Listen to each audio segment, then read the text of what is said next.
So while unconfirmed when exactly, we're 2 months away from the center of March, the month in which Marathon is currently slated to release. Now, I don't want to say anything definitively, but with a ramp up in their social presence on each of their platforms, and then yesterday dropping an entire blog with an accompanying video showcase, it kind of seems like we might be starting to get into the full swing of things here when it comes to gearing up for the game, learning more and more as we get closer to the launch. Today, we learned a bit about what's to come in regards to modifications and a full breakdown of each of the runner shells we can embody on Tau Ceti.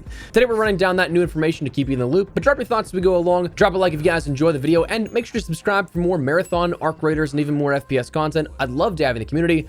But for now, let's get into it. So first and foremost, in Marathon, what are shells? What are these runner shells? Well, they're bioprinted bodies that you inhabit. In the lore of Marathon, you're just being replicated over and over and over again. Each time you die, you're put into this new printed body. So when you come back, it's just a shell of your consciousness, each outfitted with varying capabilities and are acting as the archetypes of your gameplay experience. It gives you, in their words, a distinct silhouette for a character, letting you know that that type of player that you see off in the distance, maybe you should avoid them, maybe you should fight them, but it'll let you know they're capable of A, B, and C. All of that info just at a quick glance and recognizing what kind of runner shell they have, each having their own abilities, passives, stat packages, and more.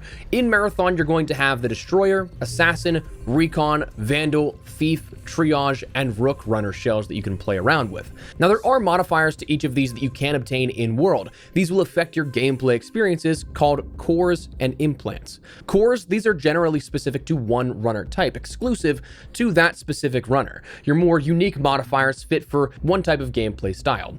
The example they gave was the Thief shell. We're going to touch on these more in depth momentarily, but this exemplified core allows you to have a second charge on your grapple device, while another core will allow you to periodically ping nearby enemies with a drone while it's not being piloted, so a sort of passive intel gathering. Then your things like implants, these are modifiers that can be used by any runner shell. They're not specific to any type of shell that you choose. So like you can swap these between runs if you want to do different runners for different types of raids, but these will grant additional stats as well as a random perk. The highest tier implants also have a bonus fixed perk. What they gave as an example is the ping plus V5, where pings remain attached to enemies for a short period of time even after breaking that line of sight, whereas otherwise in a balancing perspective they would not do that. So you don't see them through a wall or something like that unless you have that ping plus V5. So shells, these are core archetypes of the gameplay experience and the fundamentals of that gameplay loop in Marathon. But while the base functionality is there across all runner shells, you do have the ability to customize them and upgrade them even further while still keeping those same silhouettes that are recognizable from afar. But again, we talked about how you have destroyers, assassins, recons, vandals, thieves, triage, and rooks. So let's break these down a little further. Destroyer, this is going to be your mainly combat-oriented shell. This comes with a personal defense barricade, missile systems, and movement thrusters, where these shells are designed for combat in mind and keeping you in that fight. The search and destroy ability for the missiles was something that when I played, it was kind of nuts if you were able to stay on target with your shots, but again, this being like your sort of heavy hitter, your more tanky and aggressive runner shell without adding any sort of additional armor or health to that description. Assassin, this is mainly stealth oriented. You have synthetic smoke deployment and camouflage tech that allows the shell to plan unseen strikes and take cover during hostile engagements, but also it comes along with the dive ability to mitigate fall damage. Invisibility is dependent on action and pace as well, so like if you start that up, you want to try and conceal yourself. Moving faster reveals you more. Getting tagged by shots, healing, shooting, those kind of movements other than just simply shifting around will break concealment. You also can passively turn invisible when in smoke, which is definitely cool as well, but again, your more stealthy runner shell. Recon, this is intel oriented, where it excels at identifying threats and tracking movements using echo pulses, tracker drones, and holographic footstep trails. The tracker drone will go towards enemies and explode to freeze up an enemy, so kind of just freezing them in their tracks. The recon helmet you have for recon allows you to see a pulse of where enemies will be, both AI and player enemies if they're in the vicinity.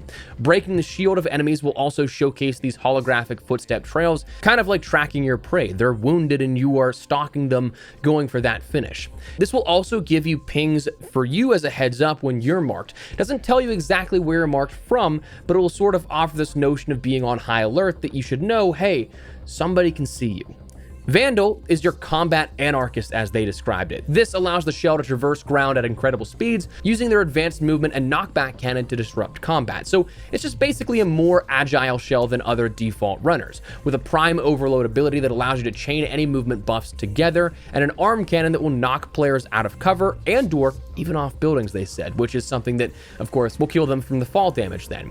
Thief is your covert acquisitions shell, which allows for enhanced visors and piloted butterfly drones. Thief shells can locate and acquire loot, then use the grapple to push an advantage or make an escape.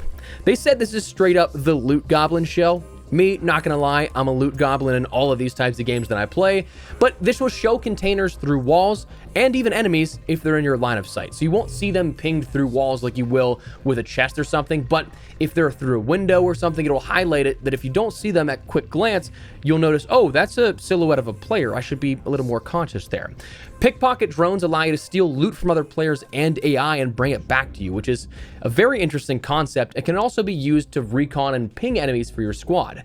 You have a grappling device which will allow you to traverse the world a little quicker, and the recharge rates of all this kind of stuff go up as your backpack gets more full. So it's truly the loot goblin way to go, where it incentivizes you to loot up everything. Triage is a field medic shell where it allows you to help yourself and allies while using deployable healing drones, onboard reboot abilities, and combat buffs. Now, part of this, you end up having tendrils that can come from the player and give a quick little defib to downed players, which is definitely nice. Shield providing drones are available for you and your squad. The battery overcharge ability allows you to increase your weapon performance, which if you are using weapons that require battery cells and sort of ammo with it, that in particular will allow for an EMP to detonate upon breaking an enemy shield.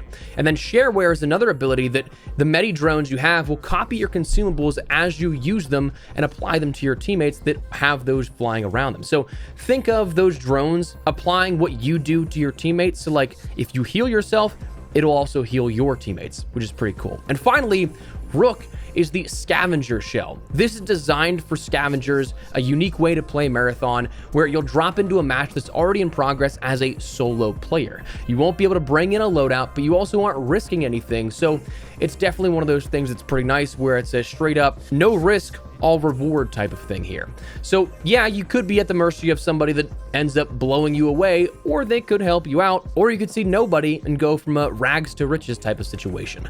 One cool thing about this is the ability does allow you to mask yourself from the UESC AI and not be perceived as hostile, which is interesting. So that'll be a really cool way to kind of stealth it up and maybe go for just straight up loot runs. But again, a no risk, all reward type of shell.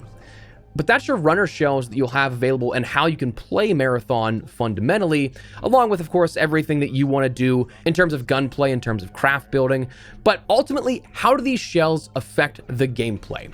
Runners and what we have here bring hero-like elements to Marathon and its gameplay loop. And this is something that I think fundamentally to the extraction genre will be somewhat of a point of contention, because that's not something we've seen really in a lot of these mainstream extraction shooters. And when you think of these extraction shooters, having just the threat of permadeath and losing all your gear is quite the threat to begin with. But then adding another ability sense to it, another tier of gameplay layering, it'll be interesting for sure. It's definitely the unique spin that Marathon is bringing to the table. I think that while it allows for a great variety in gameplay engagements, and it's a unique divergence from what the genre had previously offered, I can also understand why this heavy reliance on abilities may not be the speed at which people want to see the game go in a game like Marathon. I think that independent of any opinions, this is going to create a ton of variance in how runners will approach each engaging situation, and each raid will have this dynamic feeling to them, but it's definitely going to be something that shapes the gameplay experience.